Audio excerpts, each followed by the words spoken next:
सणासुदीचे दिवस आहेत आणि कोणत्याही सणाला चालेल अशी एक सोपी रेसिपी आपण करणार आहोत, तांदळाच्या पिठाचे लाडू। सुरुवात करूया। इथे आपण 1 कप तांदळाचं पीठ घेतलेलं आहे, ते आपण आता भाजून घ्यायचे। भाजताना आपल्याला तूप किंवा काहीच घालायचं नाहीये, सुकंच भाजायचे।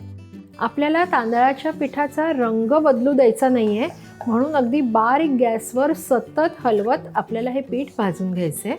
हे आपलं तांदळाचं पीठ भाजून झालेलं आहे, साधारण 7 ते 8 मिनिटात भाजून होतं। आता आपण काय करणार आहोत, इथे आता 1 कप आपल्याला मलाई घालायची आहे। आता ढवळून घेऊया। आता पुन्हा आपल्याला हे मंद गॅसवर सगळं व्यवस्थित भाजून घ्यायचं आहे, जोपर्यंत हे पीठ सुट्ट होत नाही। हे बघू शकता, आता आपलं हे पीठ असं सुट्ट झालेलं आहे। आता आपण ह्याच्यात ॲड करणार आहोत डेसिकेटेड कोकोनट अर्धा कप।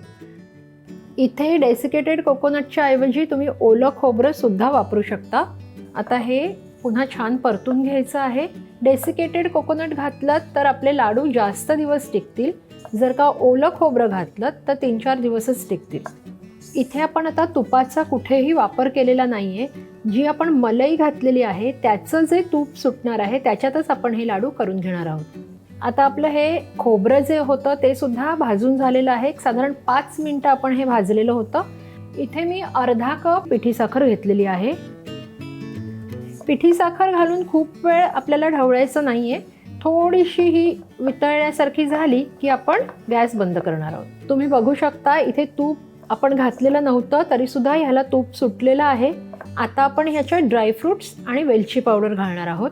इथे मी 2 टेबलस्पून एवढे बदामाचे काप घेतलेले आहेत, 2 टेबलस्पून पिस्त्याचे काप घेतलेले आहेत, अर्धा टीस्पून एवढी वेलची पावडर आपण घालणार आहोत। हे आता सगळं व्यवस्थित मिक्स करून घ्यायचं आहे आपल्याला आणि लगेच आपल्याला ह्याला झाकण देऊन एक 5 ते 7 मिनिटं ठेवायचं आहे। गॅस बंद करूया आणि आता लगेच आपण ह्याच्यावर झाकण ठेवणार आहोत। तुम्ही बघू शकता, ही जी सगळी वाफ इथे आतमध्ये जमा झालेली आहे, त्या वाफेमध्ये हे पीठ आपलं मुरणार आहे। 10 मिनिटं झालेली आहेत। आता आपण झाकण उघडून पाहूया। बघू शकता, आपलं मिश्रण छान असं तयार आहे। आता आपण ह्याचे लाडू वळून घेऊया। इथे आता आपण बघायचंय लाडू आपल्याला वळता येतोय का। अगदीच जर तुम्हाला लाडू वळता आला नाही तर 1 चमचा तूप तुम्ही घालू शकता, पण त्याची काहीच आवश्यकता खरं तर लागत नाही। बघू शकता, आपला लाडू तयार आहे। अशा प्रकारे आता आपण सगळे लाडू तयार करून घेऊया। हे बघू शकता किती तूप सुटलेलं आहे, ह्याला हाताला तुम्ही बघू शकता। आपण ह्याच्यात जरा सुद्धा तूप घातलेलं नाहीये, पण हे सगळं मलईचं तूप आहे ज्याच्यात आपण हे लाडू तयार करतोय। अशा प्रकारे आपले तांदळाच्या पिठाचे लाडू तयार आहेत।